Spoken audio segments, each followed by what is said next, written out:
Hi, my name is Kurt Bramble, State Senator from Provo, Utah. I've been asked to address GRAMA, the Government Records Access and Management Act. Last session, we had House Bill 477 that created a great deal of controversy and contention. Ultimately, the bill was repealed.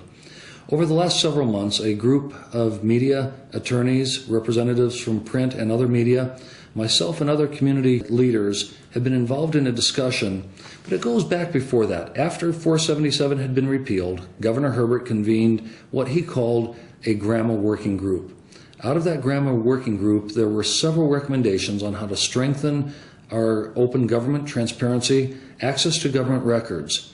The purpose of legislation being brought forward this session that I'll be sponsoring is to incorporate many of those recommendations from the governor's working group. For example, having a GRAMA or public records ombudsman so that if a citizen has a question about how to navigate, how to get access to records, they can call the ombudsman and have that individual help them. While that was anticipated to be in legislation, there was a question about how would we fund an additional full-time position given our budget constraints.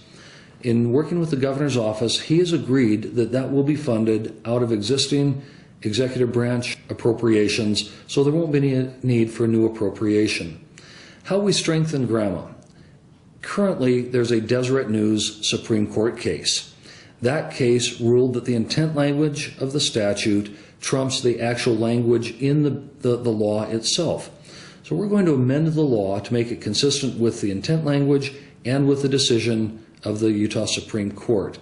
We're going to address areas of discovery where in criminal and civil litigation, the rules of discovery will be in play where GRAMA will not be able to be used to circumvent the normal discovery process. For example, if the Attorney General is pursuing litigation strategy in a criminal prosecution, his internal communications shouldn't be subject to GRAMA, shouldn't be open to public review because it's a case involved in litigation.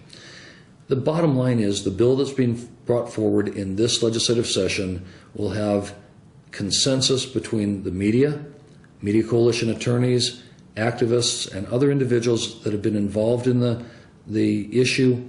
And when this bill comes forward, I believe it will be a consensus bill that will address concerns of citizens that we have open government, but at the same time we protect that which should be non-public private communications.